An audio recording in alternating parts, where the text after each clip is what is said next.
What is up, everyone? Welcome back to the channel. It's been a couple of gloomy days here. Trying to get through them, but it is just everything is getting thrown at us at once. The other day, I got the engine for the Nova mostly together. I made a bunch of mistakes in putting that engine together, and there's a video dedicated to that. I don't know if it was going to drop before or after this video, but I made a bunch of mistakes, kind of took it hard. I've put a bunch of engines together, and the mistakes that I made were just stupid, ignorant mistakes.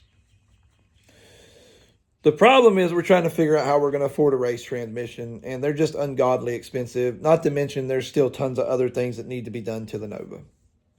And on top of that, we're battling constant issues out of the Yukon Denali, which is going to be the vehicle we use to tow the Nova. When I go get the roll cage put in the Nova, whenever we can afford that, it's supposed to be what tows it there, but we can't count on it to tow it there because it can, most of the time, not even tow its own ass down the road because it's at a transmission shop or it's somewhere getting stuff done. Now, not every bit of that's the Denali's fault. Some of that is the fact I believe the shop we took it to is incompetent. But to be honest with you, this is why I do most of the work myself. That and the fact that I don't know anybody to do it for me. I don't have any connections in this world at all. The car world, drag racing world. As long as I've been in it, you think I'd know people. I know nobody. But it's hard to trust people because even the shot we took to hopefully get the servo worked out, because I'm having issues with my hands getting the retaining clip back in each time I have to put it in.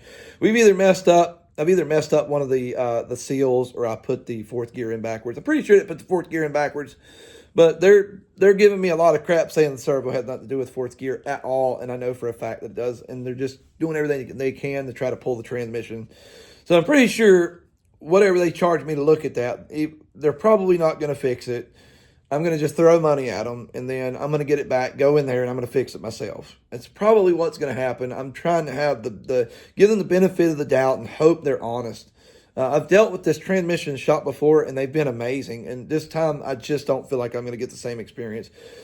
And it kills me. That's why I want to know people in this world.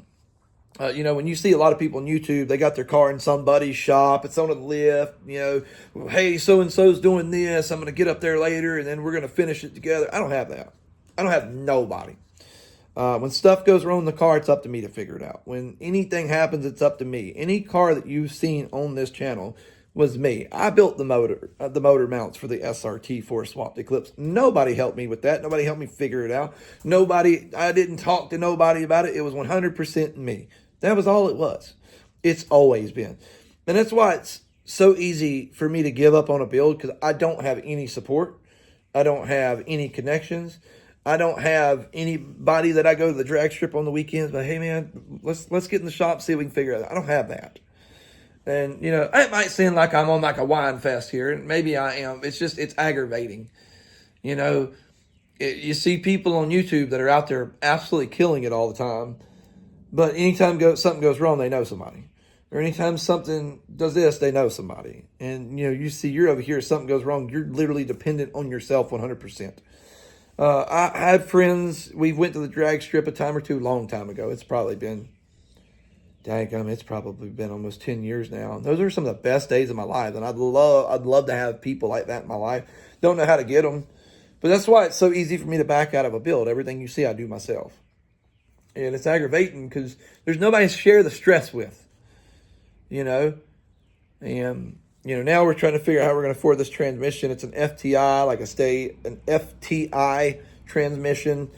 I think it's like a 4 or 4.5. It's like a 900 rated horsepower. It's going to be like $3,500. Doesn't even come with a torque converter, which I get not coming. Transmissions don't usually come with a torque converter, but it would be nice if they did. And then there's like another $600 for a torque converter. So looking at $4,000 just to put that in it, and we still need a drive shaft, still need a rear end. Car still needs brakes. At that point, we're doing better. We still ain't got nothing of the turbo stuff done, none of the cooling system done.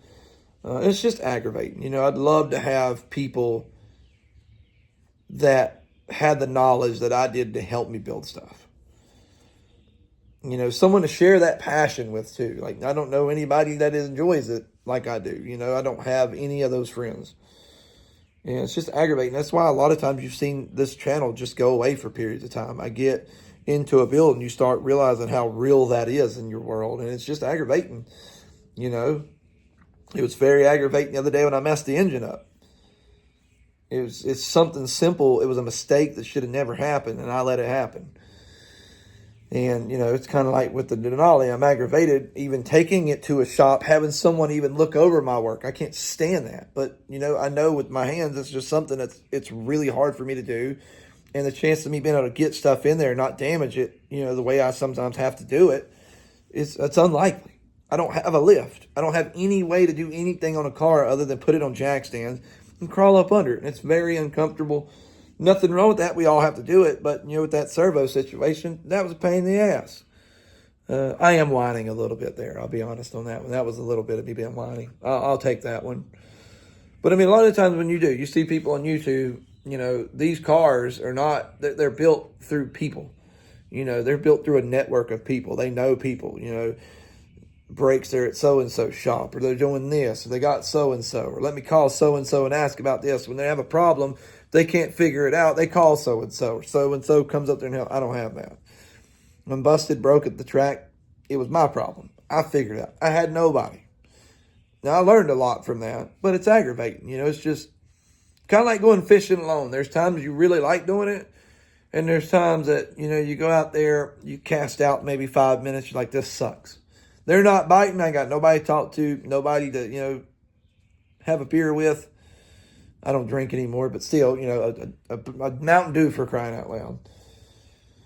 But it is. It's really hard keeping my head up right now and keeping the Nova build going. We're going to. It's going to be aggravating as hell for the next few weeks. And like I say, with the Denali going down, and we're the shop that messed up the transmission, we're going back and forth with them, and it's aggravating. It is. It's just not a comfortable situation, and I'm not one to, you know, avoid uncomfortable situations, but we've been in them for a week or so now, and it's just about 2-3 weeks. It's getting aggravating. Money's running out, which it does fast. Like the racing eats up money, and we have no other source of income. And let me readjust the phone just real quick.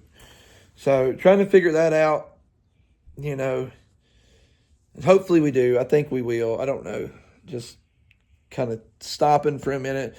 I don't like stopping on a build, because when you stop on a build, that's when you find something else in the world that you want to do, and you start losing your desire to work on it. You know what I'm saying? Inspiration, whatever you want to call that. The momentum on that build stopped. Next thing you know, the car sat for months, and I don't want it to end that way.